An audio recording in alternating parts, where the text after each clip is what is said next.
परम सन्मानयोग गुरु रूप गुरु खालसा साध संगत जी, वाहिगुरु जी का खालसा वाहिगुरु जी की फतेह। साध संगत जी, अज दास तुहानू श्री गुरु अर्जन देव जी अते बाबा श्री चंद जी दे मिलाप दा प्रसंग सुणावेगा। आओ बड़े प्यार नाल यह प्रसंग सरवण करिए। उधर श्री अमृतसर विच गुरु रामदास जी ने लगभग 6 साल नाम अमृत उपदेश नाल लोकां दा उद्धार किया। आपने अपना अंत समा नेड़े आया जान के अपने छोटे साहिबजादे श्री गुरु अर्जन देव जी नूं भादरों सुदी 2 संमत 1638 विच गुरगद्दी ते बिठाया। श्री गुरु रामदास जी दे 3 साहिबजादे सन। वड्डे बाबा प्रिथी चंद जी, इस तो छोटे श्री महादेव जी अते इन्हां तो छोटे श्री अर्जन देव जी सन। बाबा महादेव जी तां साधु सुभाव दे, बहुत थोड़ा बोलदे अते भजन सिमरन समाधि विच वधेरे रहिंदे। इन्हां ने इस गल वल कोई खास ध्यान ना दिता, पर छोटे भाई नूं गुरियाई मिलण ते वड्डे प्रिथी चंद नूं बहुता दुख ते गुस्सा होया। इत्थों तक कि अपने पिता गुरु रामदास जी नाल झगड़ा किया, जिस ते इस कलहा तो किनारे हो जाण नूं गुरु जी ने श्री अमृतसर दा वसेवा छड्ड के श्री अर्जन देव जी अते श्री भानी जी समेत मुड़ गोविंदवाल नूं चले गए। इधर बाबा मोहन जी अते मोहरी जी नूं ये बेगाने नहीं सन। अपनी भैन भानी अते बहनोई गुरु रामदास जी ते भाणजा गुरु अर्जन जी सन, जो गुरु नानक देव जी दे 5वें जानशीन अते पिता गुरु अमरदास जी तो हुण 3जी थां थापे जा चुके सन। इन्हां घरां दी पहले तो वध के आओ भगत की गई ते गुरु रामदास जी ने विस्तार नाल इत्थे आउण दा कारण दस्या। पर हुक्म सत होना सी। थोड़े समय मगरों भादरों सुदी 30 संमत 1638 विच इत्थे आके गुरु रामदास जी ज्योति जोत समा गए। आप जी दी अंतिम संस्कार मरगाद समूह संगतां दे सहयोग नाल गुरु अर्जन देव जी, श्री मोहन जी अते मोहरी जी ने उन्हां दी शान मुताबक निभाई। 13वीं दे दिन भारी जग होया ते इसे दिन दूजियां दी तरह प्रिथी चंद भी आए, पर खर्च परच विच कोई हिस्सा ना पाया। हुण दस्तारबंदी दा समा होया तां बरादरी अते सिख संगतां ने गुरु जी दे जानशी सत गुरु अर्जन देव जी अगे दस्तारां ते नगदी दे ढेर ला दिते। श्री मोहन जी अते मोहरी जी वल्लों पेश कीती दस्तार गुरु अर्जन देव जी ने पहले सीस ते सजाउणी सी, पर वड्डा पुत्र होण दा हक दसा के जोरो जोरी ओ दस्तार खो के प्रिथी चंद ने बन लई ते बाकी भी सब कुछ समेट लिया। संगत का ख्याल सी कि इस गल का उन्होंने योग उत्तर दिता जाए, पर गुरु अर्जन देव जी ने मना कर दिता ते दूजी दस्तार सीस ते सजा लेती। प्रिथी चंद ने इतने विच ही बस ना की, सगों अपनी माता भानी जी नूं डरा धमका के उन्हां पासों गुरबाणी दी एक पोथी अते गुरु जी दा सुच्चे मोतियां दा सिमरना भी खो के श्री अमृतसर चला गया। श्री गुरु अर्जन देव जी ने श्री गोविंदवाल रह के भी अपने गुरु पिता के आदर्शों का पूरा प्रचार किया। इथों के लोग तो अगे ही जाणू सन कि यह दोहता बाणी का बहुता गुरु अमरदास जी की कृपा का पूरा पात्र है। फिर गुरगद्दी नशीन गुरु जान के साहे दूणा चौणा सत्कार करा दे अते आले दुआले के पिंडां वाले इत्थे ही आके वरसाउंदे या पिंडां विच नाल ले जाया करदे।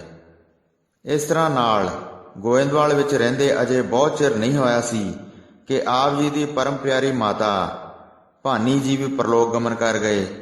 हुण एक पासे अपने श्री पिता जी ते माता जी का विछोड़ा जो इन्हां लई असह सी, दूजे पासे भराता प्रिथी चंद की ईरखा अते पोथी माला लै जाण की सजरी हरकत ने गुरु अर्जन देव जी के दिल उत्ते काफ़ी असर किया। फिर गोविंदवाल भी तां हमेशा रहना नहीं सी अते श्री अमृतसर जाना अजे मुनासिब नहीं सी, जिस ते इत्थों चाले पा के पहले आप दुआबे वाल हो तुरे ਤੇ ਕਰਤਾਰਪੁਰ ਸੋਢੀਆਂ ਵਾਲੀ ਥਾਂ ਖਰੀਦ ਕੇ ਇੱਥੇ ਸੰਮਤ 1651 ਵਿੱਚ ਨਗਰ ਸ਼੍ਰੀ ਕਰਤਾਰਪੁਰ ਵਸਾਇਆ ਤੇ ਕੁਝ ਸਾਲ ਇੱਥੇ ਹੀ ਰਹੇ। ਫਿਰ ਗੋਇੰਦਵਾਲ, ਖਡੂਰ ਸਾਹਿਬ ਅਤੇ ਸਿਰਹਾਲੀ ਆਦਿਕ ਥਾਵਾਂ ਤੇ ਹੁੰਦੇ ਹੋਏ ਮੁੜ ਸ਼੍ਰੀ ਅੰਮ੍ਰਿਤਸਰ ਕਈ ਸਾਲਾਂ ਪਿੱਛੋਂ ਆਏ। ਸ਼੍ਰੀ ਅਰਜਨ ਦੇਵ ਜੀ ਦੇ ਸ਼੍ਰੀ ਅੰਮ੍ਰਿਤਸਰ ਆਉਣ ਤੇ ਪ੍ਰਿਥੀ ਚੰਦ ਫਿਰ ਬਹੁਤ ਦੁਖੀ ਹੋਇਆ। ਹਾਲਾਂਕਿ ਗੁਰਗੱਦੀ ਮਿਲਣ ਪਿੱਛੋਂ ਕਈ ਥਾਈਂ ਕਈ ਸਾਲ ਬਾਹਰ ਰਹਿ ਕੇ ਗੁਰੂ ਜੀ ਸ਼੍ਰੀ ਅੰਮ੍ਰਿਤਸਰ ਆਏ ਸਨ, ਪਰ ਪ੍ਰਿਥੀ ਚੰਦ ਦੀ ਕਲਪਨਾ ਵਿੱਚ ਕੋਈ ਫਰਕ ਨਹੀਂ ਪਿਆ ਸੀ।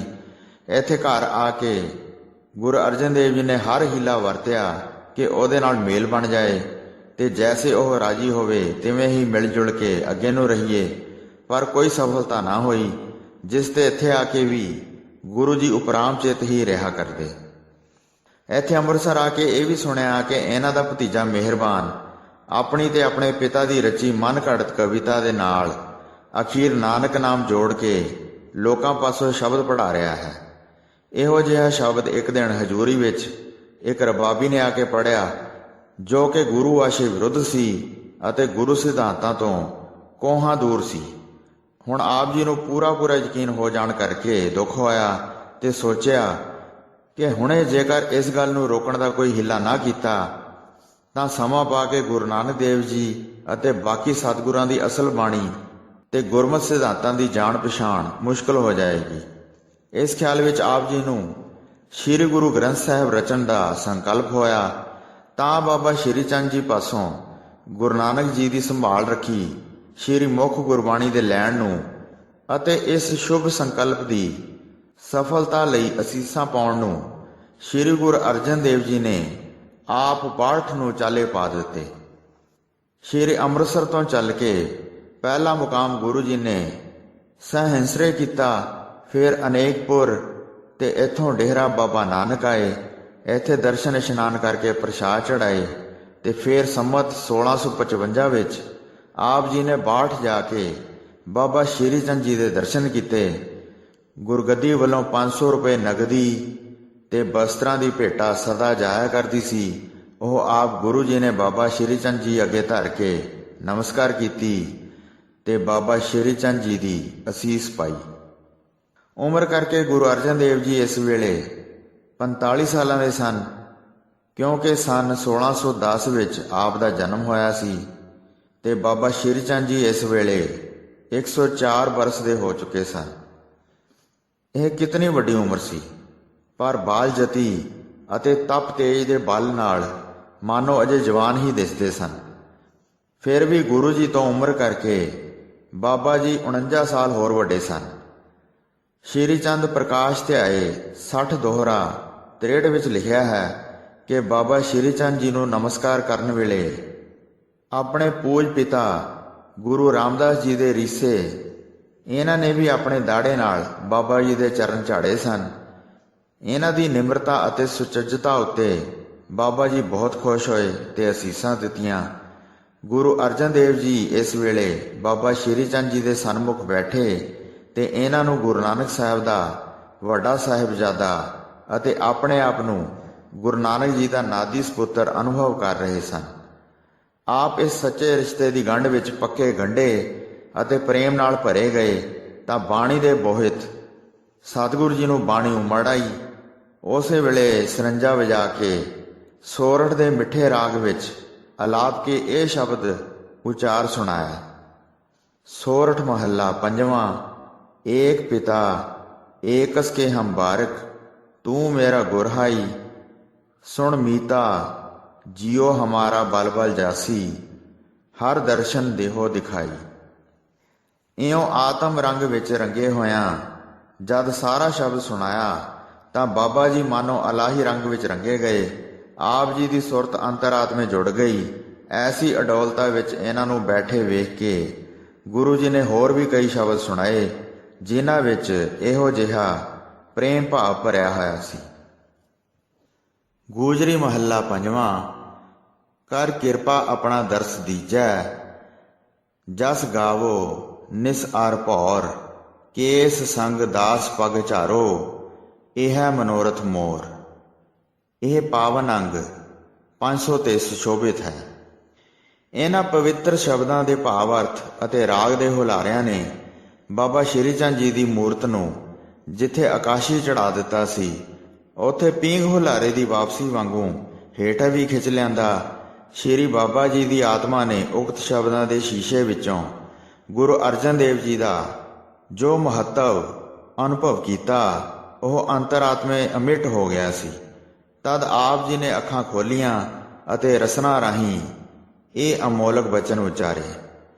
ਕਹਿਤ ਭਏ ਸ਼੍ਰੀ ਚੰਦ ਜੀ ਬਾਲਾ, ਸ਼੍ਰੀ ਅਰਜਨ ਤੁਮ ਭਏ ਨਿਹਾਲਾ। ਇਸ ਮਨ ਸਭ ਕੇ ਯੋਗ ਲਖਾਵਾ, ਰਾਮਦਾਸ ਤੋਹਿ ਤਿਲਕ ਦੇਵਾਵਾ।